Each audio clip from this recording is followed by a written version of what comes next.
अस्सलाम वालेकुम, welcome back to Pakistan defence analysis. IDS 2024 में एक सीनियर पाकिस्तानी ऑफिशियल की जानिब से कुछ स्टेटमेंट्स दी गई थी। पहले हम वो स्टेटमेंट सुन लेते हैं, फिर इस बारे में बात करते हैं।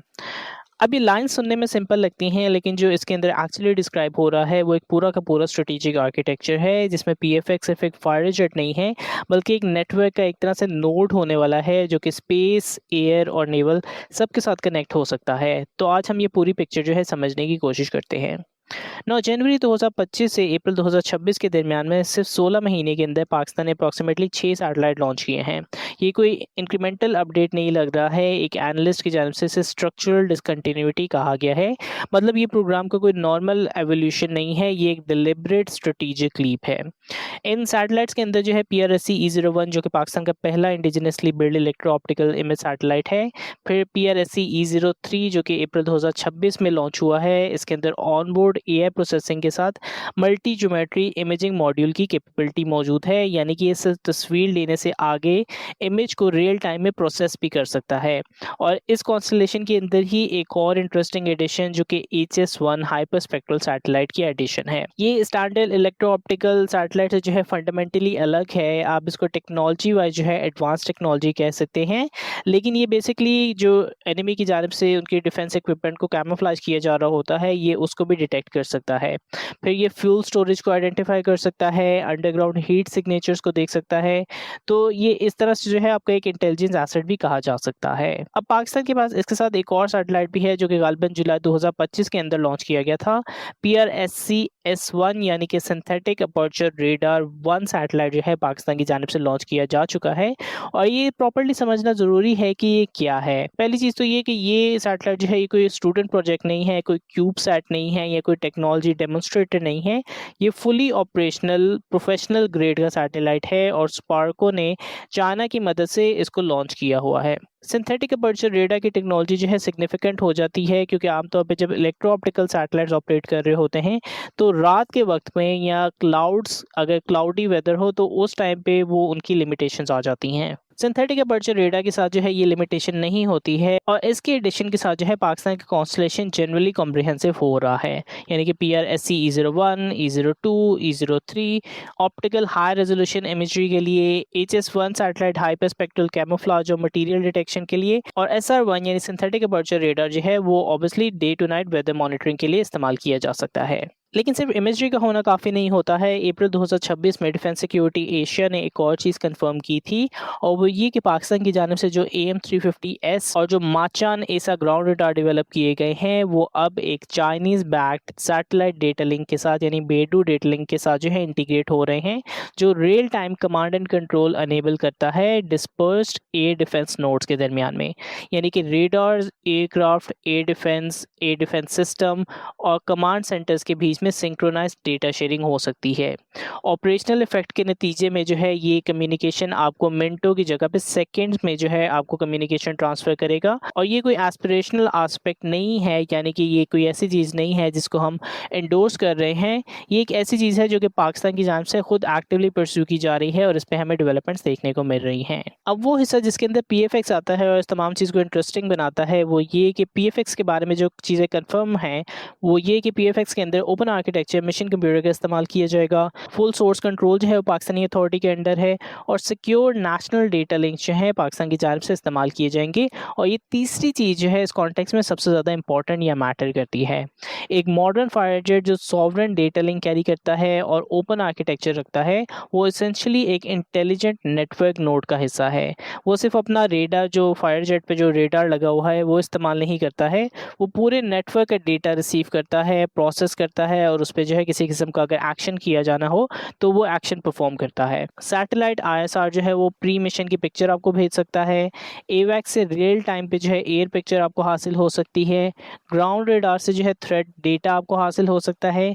तो सब की सब चीज़ें जो है एक सीमलेस डिस्प्ले में पायलट के सामने मौजूद होती हैं, और उसके नतीजे में पायलट सिर्फ अपना प्लेन ही फ्लाई नहीं कर रहा होता है, वो पूरे के पूरे इंटीग्रेटेड सिस्टम का फ्रंट एंड चला रहा होता है। PFX इसके अंदर जो है सेम टेक्नोलॉजी या सेम नेटवर्क में इंटीग्रेट होने जा रहा है, लेकिन एक फंडामेंटल डिफरेंस के साथ। अगर आप प्रीवियस JF-17 थंडर ब्लॉक 3 को देखें या J-10C फायरजेट को देखें, ऑल्दो J-10C के बारे में क्वेश्चन मार्क्स मौजूद हैं कि क्या पाकिस्तान को कभी इसका डेटा लिंक इस्तेमाल करने के हवाले से किसी किस्म की अथॉरिटी मिलेगी या किसी लेवल पाकिस्तान की जानिब से डेटा लिंक इस्तेमाल किया जा रहा है। लेकिन JF-17 थंडर ब्लॉक 3 के अंदर जो है चाइनीज़ KLJ-7A ऐसा रेडार का इस्तेमाल किया जा रहा है और J-10C के अंदर जो है गालिबन KLJ-10 ऐसा रेडार का इस्तेमाल किया जा रहा है। PFX के अंदर चूंकि सोर्स कोड जो है पाकिस्तान के पास अपना होगा, इसका मतलब ये है कि PFX पायलट ऑल्दो उसी नेटवर्क का तो हिस्सा होंगे, लेकिन उस नेटवर्क का ब्रेन जो है वो भी पाकिस्तान के पास कम्प्लीटली मौजूद होगा। एक और चीज़ जो इस तमाम चीज़ को बहुत ज़्यादा इंटरेस्टिंग बनाती है कि नास्टेप की जानिब से जो गैलियम नाइट्राइड एसा रेडार PFX के लिए डेवलप किया जा रहा है, उसी रेडार के TR मॉड्यूल्स की फाउंडेशनल टेक्नोलॉजी है जो कि सैटेलाइट बॉन्ड SAR सेंसर्स में यूज़ होती है। सेम गैलियम नाइट्राइड के amplifier design principles, signal processing की अप्रोच और एंटीना इंजीनियरिंग की नॉलेज है, मतलब एप्लीकेशन अलग है लेकिन फाउंडेशनल नॉलेज है वो दोनों के अंदर सेम इस्तेमाल होती है। इसका मतलब ये है कि PFX का रेडार जो है या जो सैटेलाइट पाकिस्तान की जानिब से लॉन्च किया गया है उसका इंडस्ट्रियल बेस जो है वो सेम है, यानी कि PFX का रेडार डेवलपमेंट और पाकिस्तान का सैटेलाइट सेंसर डेवलपमेंट जो है एक ही पूल ऑफ इंजीनियर्स, एक ही नॉलेज बेस, एक ही फाउंडेशनल टेक्नोलॉजी से इमर्ज कर रहे हैं और शायद इसीलिए जो है IDS 2024 में स्पेस प्रोग्राम और PFX को एक ही साथ मेंशन किया गया है। ये कोई कोइंसिडेंस नहीं है, ये शेयर टेक्नोलॉजी का रोड मैप लग रहा है। अब इसकी प्राइमरी एग्जांपल जो है पहले से मौजूद है, पाकिस्तान कोई प्राइमरी यूज़र नहीं है जो कि इस तरह की टेक्नोलॉजी को परस्यू कर रहा है।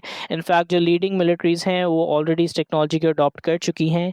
इसमें सबसे पहले आई थिंक यूनाइटेड स्टेट्स ही आ जाता है और US के मॉडल के अंदर जो है F-35 anti jam GPS navigation use करता है। AEHF सैटेलाइट जो हैं वो जैम रेजिस्टेंट कम्युनिकेशन प्रोवाइड करते हैं और NRO जो है वो reconnaissance satellite data mission planning में डायरेक्टली फीड होता है। इसके नतीजे में पायलट को टेक ऑफ से पहले ही जो सैटेलाइट बेस्ड इंफॉर्मेशन होती है उसकी कंप्लीट पिक्चर मिल जाती है। फ्लाइट के दौरान में जो है AWACS की जानिब से कॉन्टिन्यूसली डेटा फीड किया जा रहा होता है और ये इंटीग्रेशन जो है सबसे बेस्ट इसलिए कंसिडर की जाती है या सीमलेस इसलिए कंसिडर की जाती है क्योंकि उनके पास जो है एक यूनिफाइड आर्किटेक्चर मौजूद है। आपको याद होगा कि कुछ अर्सा पहले ही यूनाइटेड स्टेट्स की जानिब से उनकी स्पेस फोर्स क्रिएट की गई थी, तो अब उनकी स्पेस फोर्स, उनकी एयर फोर्स और इंटेलिजेंस कम्युनिटी ने डिलिबरेटली कंपैटिबल डेटा फॉर्मेट्स और लिंक आर्किटेक्चर बिल्ड किए हैं जिसके नतीजे में जो सीमलेस डेटा इन्फॉर्मेशन या डेटा ट्रांसफ़र जो है उनको हासिल होती है। लेकिन इसके मुकाबले में शायद पाकिस्तान जो है वो डिफरेंट अप्रोच या चाइनीज़ अप्रोच के साथ ज़्यादा फॉलो करेगा और चाइना का अगर आप मॉडल देखें तो ऐसा लगता है कि चाइना ने इससे भी और ज़्यादा इंटीग्रेशन जो है अपने तमाम नेटवर्क के अंदर की हुई है।